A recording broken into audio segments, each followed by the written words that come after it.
Dadako tayo dito sa kusina. May niluluto na maraming putahe. Aba, ano ito?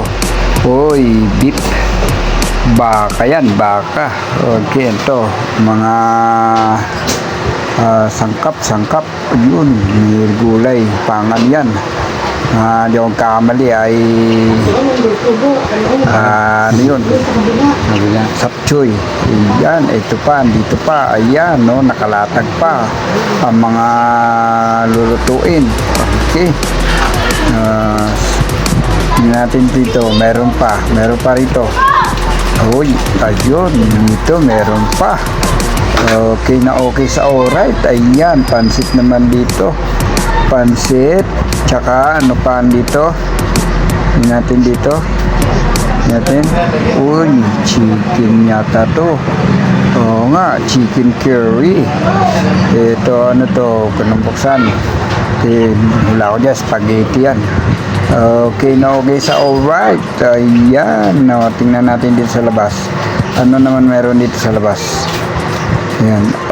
Ayun pala ang baby nito, ang may dahilan ng handaan. Tuwan-tuwa siya. Okay na okay sa alright. Happy birthday! Bata na yan.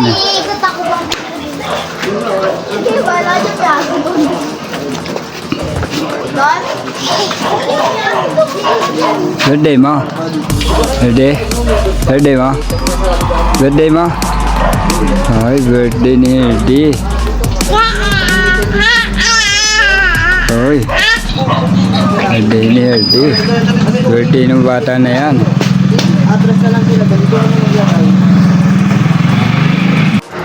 At dumating na rin ang magde-decorate at ang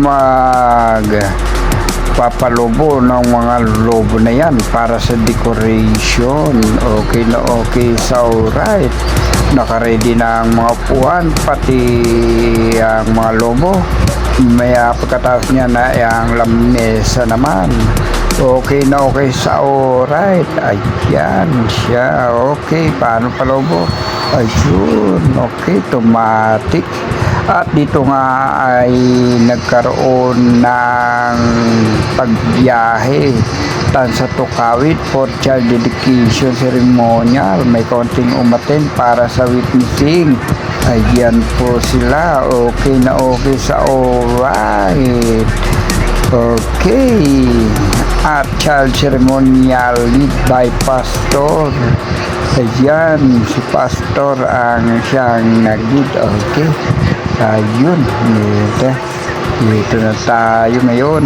Nagbibigay na ng briefing sa mga ninong at ninang. Ito pala ay birthday ni Herdy. At sabay na rin ang child dedication. End of ceremonial service. Ready for picture taking na.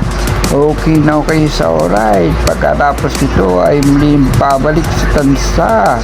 Ito pala kami sa Binakayan, Kawit, sa Mala. At syempre, sa hindi makasama dahil malayo, nag-iwan tayo ng pang-merienda para sa kanila. Pagpasensya nyo na po, hindi madala mabigat. At ito na nga, back to Tansa after 1 hour travel. Ready ang mesa at mga pagkain. Okay na okay sa alright. Ready to. At ayun na, ayos na.